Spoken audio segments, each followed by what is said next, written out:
Hello, neighbor. Beechard Moorefield here, and I'm glad you joined me today. Got a special treat. My mother is 94 years old. In fact, this coming April, she'll be 95 years old in this world for a few more years than most of us have, and she lived a full life. God blessed her and taken good care of her. And again, she's my mom, and I love her and respect her a great deal. But I wanted to introduce her to you today, and as we get into this, I'm going to ask her to begin to share some stories of her life because I want you to understand, I want you to begin to see how God can work in a person's life even before they're born. You see, I'm where I am today and doing what I'm doing because of God. Without God, I wouldn't be where I am, wouldn't be doing what I'm doing. In fact, I probably wouldn't even be alive. But because of Him, I am. And He used many people in my life to get me to where I am today.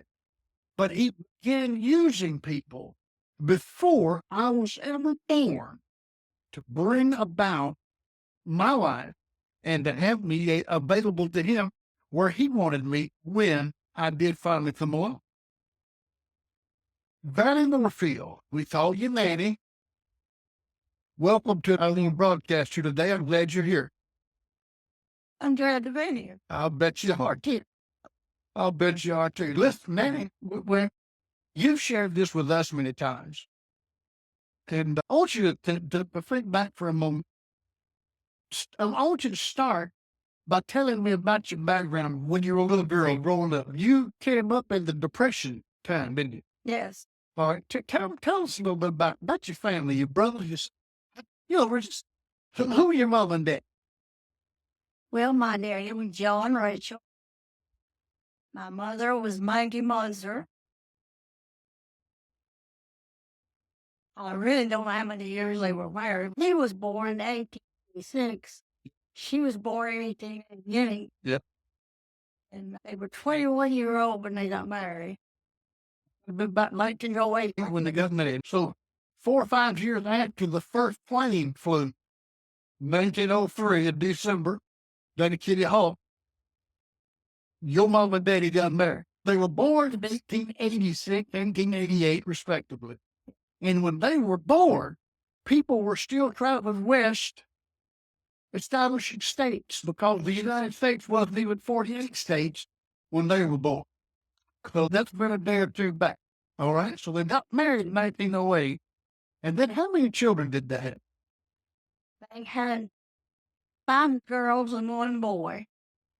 But she had 2 little girls that died at birth. Uh-huh. And she had 2 little boys that died when they was about, well, the 1-year-old, one of them had a whooping cough. Back then, they couldn't get to the doctor. Yeah. And one of them had the hives, so they went in on. Yeah. Killed him. And so you had, how many sisters did you have? 5, 6. So there were 6 girls and a boy. Yeah. And she lost 4. Yeah. So that would have been 11 all total that she gave birth to. Yeah. Gave birth to 2 girls, and then the 2 little boys lived for a short time. And then you had 5 sisters and a brother that lived full lives. Yeah. Okay. Which one were you? When did you come along? Well, I was born in 1922. I don't know. I had 1 brother and 1 sister that was born after I was born. Okay, so out of 7, then you must have been number 5. Yeah, so you had 4 born before you, all sisters. Yes. Yeah. And then you were number 5, and then after that came Roy and Mabel. They were the 2 babies in the family. All right? That was that baby that died was born way before I was born. Right. Okay. Now, your first sister was Minnie, and then your second sister was Lucy. Your third sister was Sarah. And your fourth sister was Bessie. And then you came along, and then after you, Roy, and finally Mabel, she was the baby. Yeah. All right. And if all of the children that were born had lived, there'd have been 3 boys and 8 girls. Wow. Big family. What did Grandpa do for a living? Farm? He farmed. You farm? And you told me, in fact, we were up on top of Powder Mountain a couple of years ago, and you were telling me that the last time you had been up there in that area was you were about 4 or 5 years old when you were up there, and you were up there with your daddy, okay, which is my grandpa, John Rachel. What was he doing up on top of Powder Mountain back at that point in time? We come, Mr. Spoon bought the land where Powder Mountain is. Yeah. And he hired my daddy to cut those trees. Up there where the parking lot is. And he did, and he worked from daylight to dark, not 8 hours, Yeah. for 50 cents a day. So my grandfather, John Rachel, your daddy, Yeah. was hired to cut the trees off up there where the parking lot is in Pilot Mountain, that where they have the overlook, 50 cents a day, working probably 12, 14 hours a day. Yeah. Wow. And that would have been about 1927, 28, somewhere in that area. I was about 4 or 5 years old. Okay, so that would have been, you were born in 1922. Yeah. So that would have been 26, 27. Yeah. And that was before the Depression, wasn't it? And he was 50 cents a day before the Depression. Okay, now, tell me a little more about it. When you went to school, when did you start school? When you were 6? Yeah. Okay. And by that time, that would have been about 1928. Yeah. Okay. And where'd you go to school? How'd you get there? I walked And how far was school? about 3 miles. 3 miles. So that was a good hour and a half walk. I So, walked from where we lived over to foot of the mountain, uh-huh. through the woods, down to Pinnacle. It had not but 2.5 miles of it. Yeah. And my school teacher walked from Pilot Mountain down there. Wow. And she had 2 sisters, and they came with her. And we had a one-room schoolhouse. All right. She taught 8 grades in one room 8 grades in one room and one teacher. and one teacher. And how many students was in there? Oh, I don't know, just wasn't that many. What was her name? What was your teacher's name? Berta Denny. Verna Denny. And she married Ralph Scott. Ralph Scott. Now, who was Ralph Scott? That name, He was a senator. Senator Ralph Scott. Okay. And there was a senator here in North Carolina, Ralph Scott. That was your teacher. She lived at Pilot Mountain, and she walked the Pinnacle. So what would that be, 7, 8 miles? It was about 4. 4 or 5 miles? But she had to walk and then walk home every day. And you walked 2.5 or so miles through the woods. So we're not talking about kids in a school bus in the morning. We're talking about, well, versus what time did school start? I don't know. We ain't go to the club. We just got there. You got there, all right. And what if it was raining? Oh, well, now. And what if it was snow? Well, we didn't go. Didn't go on snow days. But if it was raining, you ready to have more. So it really didn't make any difference much about the weather, hot, cold, whatever. You went to school. Now, you told me about the shoes that you would wear and your teacher would. Tell us about that. Well, back then, the soles were sewed on with like a twine thread that you strung tobacco with. And we're walking all that distance from home to school, back to home. And that string and thread would wear too. Yep. Soles would come loose so they would fall. Yep. And when I'd go home at night, my mama would sew them sewing back on with a needle and thread. Right. And when I get to school before I could leave to go back home, Denny, she was a Denny then, she married a Scott. Right. And she sewed back on. Okay. And her mama used to make me fried pies. All right. Lord mercy. Now, you got a ring on your right hand. Yeah. Tell me about that ring. Well, that's my graduation ring. I graduated when I was in 11th grade and didn't go to 12th. Yeah. And that was the last year that they had 11 years. And I graduated in 1939. All right. So when you graduated in 39, and the next year they went to a 12-year school. So you were the last class of an 11-year school. And graduated in 1930. And that's your class, right? Pinnacle? Was it Pinnacle High School? All right. So Pinnacle High School. And were you still walking to school? So you walked to school and walked home for 11 years. No bus stop, no practice picking them up. After when we moved, we farmed and we had to move from house to house. Yeah. And it was 2 years that I rode the bus. Okay. To Shoals. Shoals School. Yeah. Okay. Know where that is. Now, you bought and paid for your classroom. How'd you do that? Well, we had an old lady that lived over at Pinnacle right across the road from the school. And she had a black lady staying with her. She had appendicitis and had to go in the hospital. And when you were in the hospital then, you didn't come home in 2 days.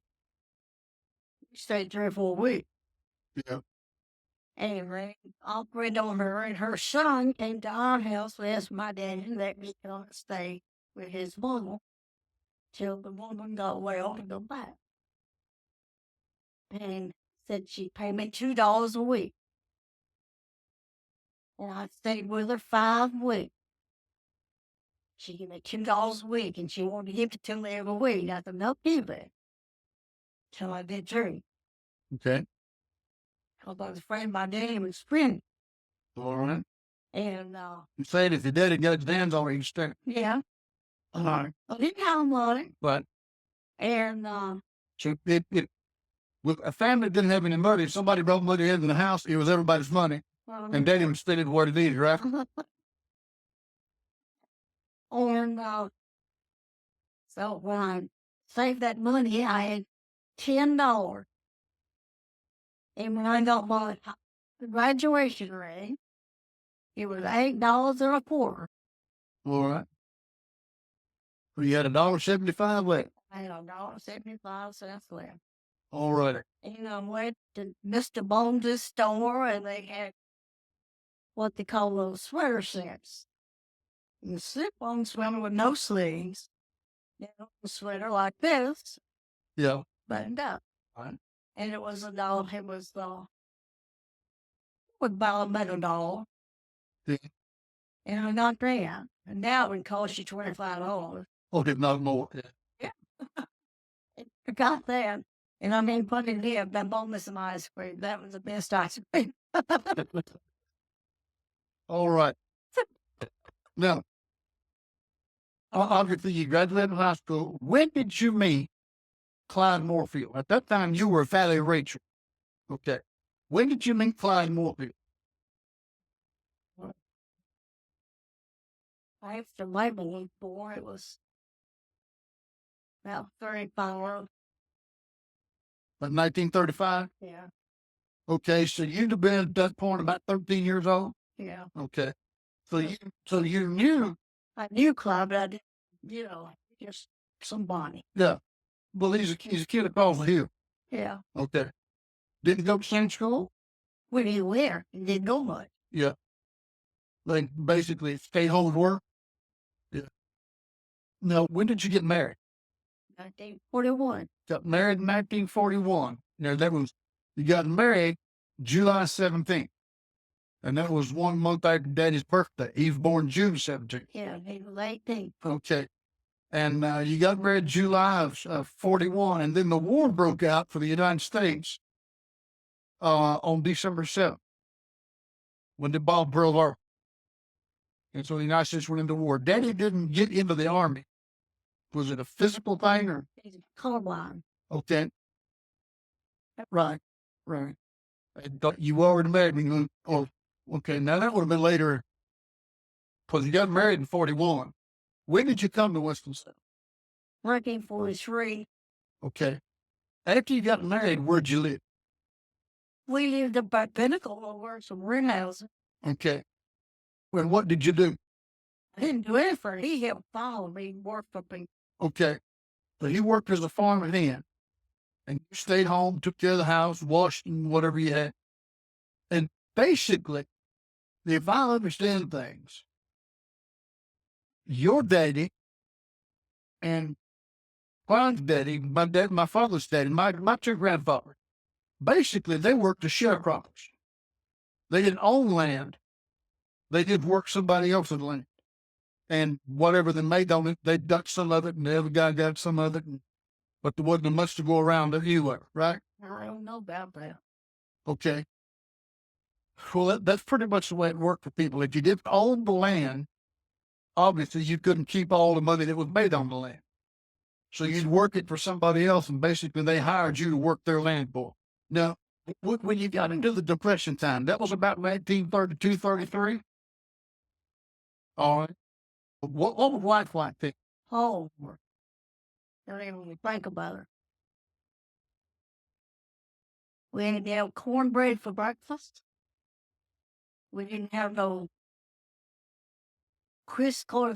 I didn't even know what Crisco was. We called it Lard, yeah. And my mama would put a little of that in cornmeal and put that in the pan and stand on top of the stove till it got brown. Then she put water in it. When a drop of grease nowhere to mama. And she made a cake of cornbread for breakfast and cornbread gravy. All right. And you drink water. Water and cornbread and cornbread gravy. Yes, sir. Didn't even have a cow. So, but what you're saying is breakfast was consisted of water and corn. Yeah. That was it. So cornmeal ain't number ground up corn. About lunch. And one is the same with where we raised the garden, we cook it. My mom would can it and do what she had to do. Okay, so she'd can and preserve what she could in the garden. And dinner was the same way.